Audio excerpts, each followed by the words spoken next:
Mesdames et messieurs, bienvenue dans ce journal. Le pack à votre service pour vous donner l'info. Il faut des yeux pour voir, mais de la sagesse pour distinguer le vrai d'info. Tous les musulmans n'ont pas de tache au front.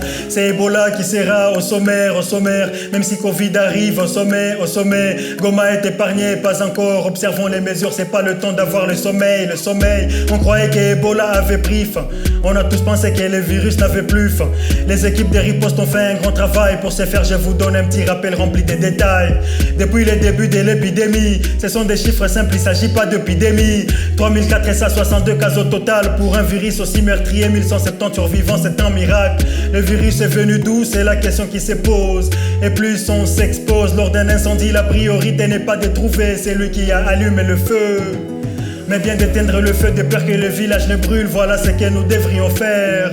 Maintenant il y a 7 cas bénidons et en fuite. Protégeons-nous, protégeons nos proches et ensuite pour la réinsertion sociale des survivants, déjà les accepter, ça nous devons. Le coordonnateur de la réponse Ebola des Nations Unies lors de son dernier passage au Grand Nord, il nous a promis d'accompagner les vainqueurs, leur donner un soutien pour leur réinsertion, ainsi dit Monsieur Abdou Dieng. Courage au peuple des bénis.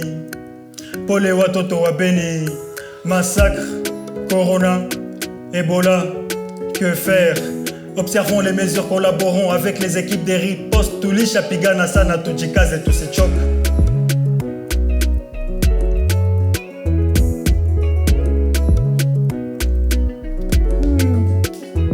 Qu'est-ce que je kiffe déraper en reggaeton. Mais comme disent les bergers, revenons à nos moutons. Parlons de cette maladie, même l'Afrique est envahie. Universelle, elle se fout de la mélanine. En RDC, plus de 800 cas confirmés. La ville de Goma, elle, presque déconfinée. Mais soyons aux aguets, nous ne sommes pas épargnés. Quand l'Afrique sera saine, alors nous aurons gagné. Ce qui nous inquiète, c'est l'explosion des cas dans Kinshasa et dans le Matadi sur la route Kinshasa. Chère reportrice, dites-nous qu'en pensent les Congolais. En ce moment, la RDC connaît une montée extraordinaire des cas de Covid-19. Kinshasa, la capitale congolaise qui est d'ailleurs l'épicentre et la ville la plus touchée. Plus de peur et d'inquiétude pour d'autres provinces de la RDC. Voici ce que pensent quelques habitants que nous avons rencontrés à Goma. Nous sommes inquiets de la situation de Kinshasa. Et d'ailleurs, comme la situation actuelle du Congo central qui devient de plus en plus inquiétante, je dirais que soyons seulement solidaires et respectons les mesures et consignes des professionnels de santé et nous vaincrons. Oui.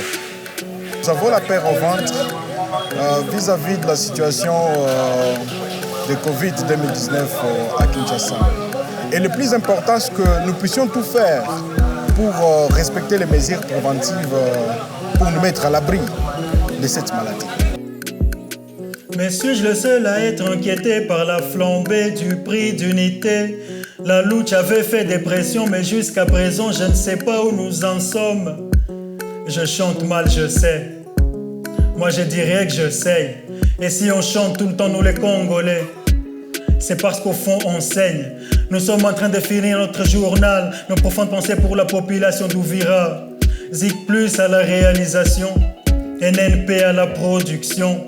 Nous tous qui est des jeunes impliqués pour les changements, à tous les musulmans du monde, bon mois de Ramadan.